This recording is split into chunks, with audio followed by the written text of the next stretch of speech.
Hello, my lovely anatomists and physiologists. Welcome back to another Chapter 21 video. We are talking here about immunoglobulins, which we can abbreviate as IG. You are probably more familiar with these as antibodies. So we're talking about the same thing. We did mention these when we talked about the plasma proteins. So we will see antibodies are part of our humoral defense, meaning in our body fluids. So we do see them in our plasma, as well as our lymph and other body fluids.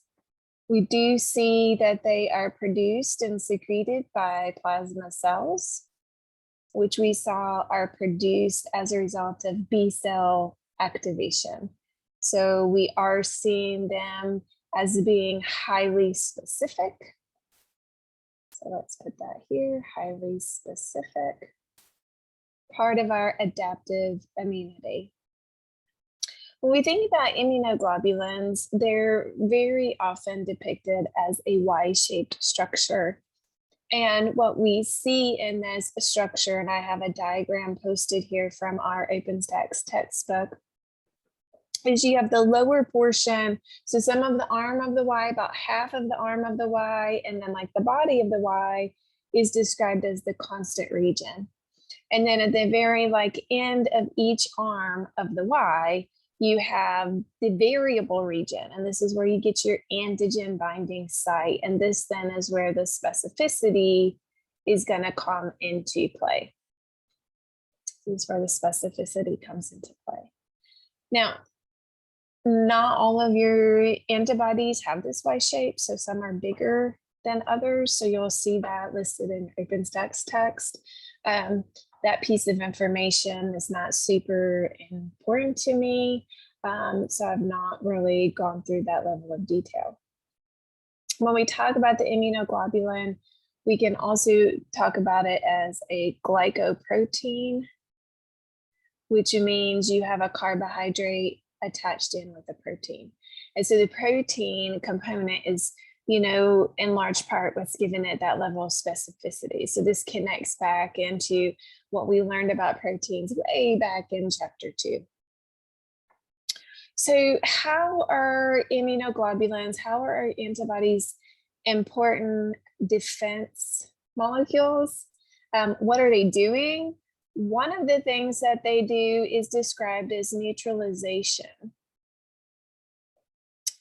And neutralization is talking about preventing pathogens from gaining entry.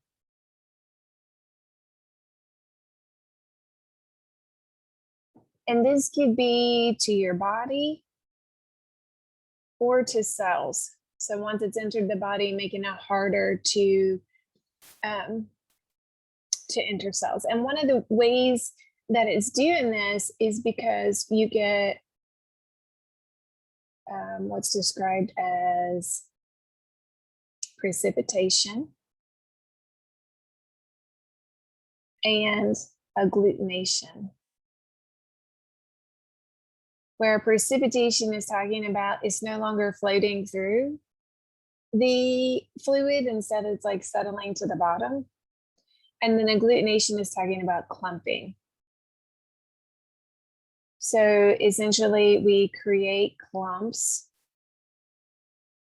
and we can say make insoluble. That's the precipitation part. And so this is making it a lot harder for the pathogen to enter into the cell. So I'm going to take a blue pen and I'm just going to draw some dots, and we're going to just think about these as being pathogens. And then I'm going to come in and represent my immunoglobulin as the Y. And what we can see is a single antibody can grab hold of two different pathogens. And so this is how, we're getting into that clumping into that clumping sort of situation here. If you're making a clump and it's insoluble, this is going to make it much harder because now it's like a bigger thing. It's going to be much harder to be free moving and to penetrate into the body or into your cells. We also will see antibodies are important in attracting some of our white blood cells. So they will attract the eosinophils. They will attract the neutrophils. I mean, you know, on some level, we're getting those professional phagocytes. So not only are we actually removing it from circulation, from body fluids, from access, but we're also now, you know, really helping to get our immune response be strong. Of course, if we're talking about an antibody doing this, then clearly we've already gone through those steps of antigen presentation and everything else. We'll see that activity of what we call opsonization.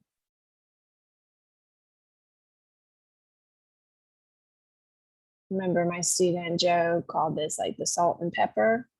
So this is going to enhance phagocytosis.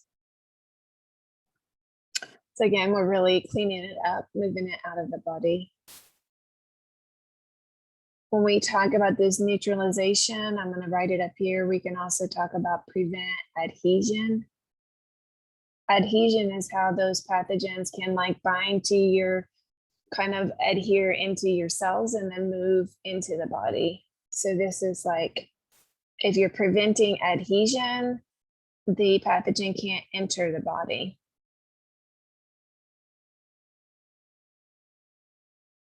We'll see activation of complement, which remember was, so the phagocytes and complement, this is both talking about our innate responses. So these antibodies are binding to the pathogen and also binding to those proteins that are part of complement. And we can see another overlap here. The antibodies can stimulate inflammation, which we know is important because if you're increasing blood flow, you're increasing the local temperature to that tissue. You're also bringing more antibodies and more macrophage and so forth to that particular location. So antibodies are significant because they're really helping to bridge this gap, enhance the innate immune response, kind of hold on to those pathogens so they can't enter our cells until those phagocytes can come along and help destroy. We do have 5 classes of antibodies. We will see, remember, these are being produced by our plasma cells. We'll see our IgM is our largest of our antibodies. It's going to be the first one that's produced in an adaptive, let me rephrase. First one produced in the primary immune response.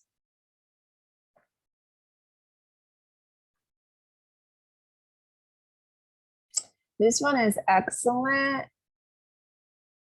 I kind of liked how we get this sort of like, what are they good at in our descriptions? This one is excellent at initiating the complement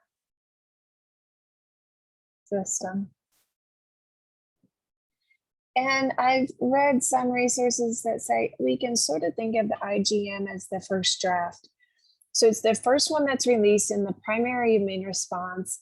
It's pretty good at what it does, but it could be better. It's pretty good at what it does, but it could be better. So I'm going ahead and highlighting these different types so they'll be visible on the screen, even when we have a lot of writing.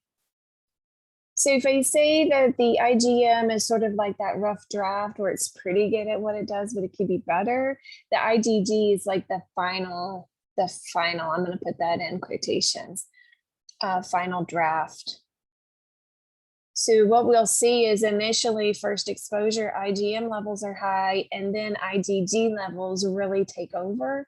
And it's at this time that you really get rid of your organism. So it's showing up late in the primary immune response, meaning coming along second, right? And it's going to be at high level in the secondary immune response. And it's super effective at getting rid of that organism. So we can say great or excellent at clearing the pathogen.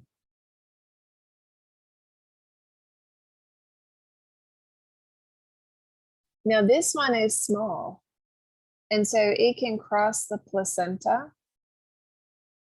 Placenta, remember, is that shared organ between the parent and the fetus. And so this means the parent who has produced already these IgG antibodies, it can move into the fetus. So at birth, that infant gets a little bit of protection because they do have some of these maternal IgG antibodies floating through their circulation. And we see also that the IgG is small enough to move into the body fluids, meaning interstitial fluid. So it's a leaving circulation. When we look at the IgA, we're going to see that this is going to be located in blood. It's going to be located in mucus. It's going to be found in saliva. It's going to be found in your tears. It's going to be found in the colostrum. The colostrum is the early milk that's being produced during lactation. So this is providing additional protection to that young infant. And so this is why even if a parent is not able to breastfeed throughout those that early first year or so, breastfeeding in that first few days can be really important just to give that infant access to these IgA antibodies. This one we see is important in protecting body surfaces. So if we go back up here to the neutralization description, we'll see that this is this type of protection is coming from those IgA antibodies, but also from those IgM antibodies. If we look at the IgE, this one is associated with allergy. So you'll see this elevated for individuals who are having an allergy and also anaphylaxis.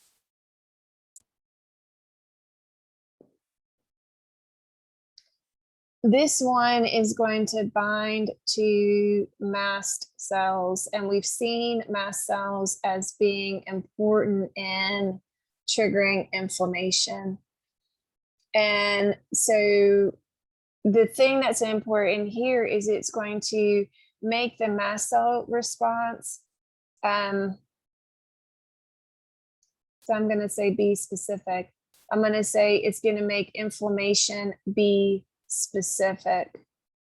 So the example that's given for us in the text, which makes sense, is if an individual is allergic to, say, peanuts, what's happening there is you have antibodies that are targeting. My understanding is there's a fungus that's on the peanut. That's actually what people are allergic to. But whatever is the trigger, you have IgE antibodies that recognize that particular thing. So as soon as that's ingested, the IgE is binding to those mast cells, triggering that inflammation in a specific response to the allergen. And then the IgD is that antigen receptor that we saw on the B cell. So we see this as involved in B cell sensitization. Okay, there's a lot going on here. So there's a lot to remember in terms of these different ones. I have a super goofy memory device, so I'll share this with you if you're interested. So my memory device for IgM, is immediate response.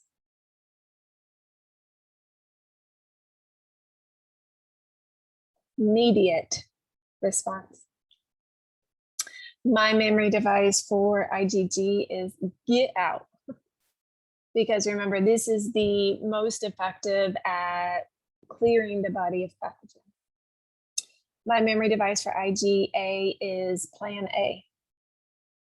Like plan A is don't even let those pathogens into the body to begin with. So we see it in these body fluids protecting body surface. For IgE, I go, at you.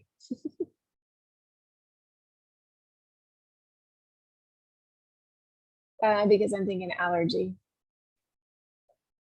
And then IgD, this memory device is so ridiculous, but it's basically like, darn it, B cell, get busy. All right. We have one more video looking at different kind of types of immunity. So stay tuned. As always, take care of yourselves and each other.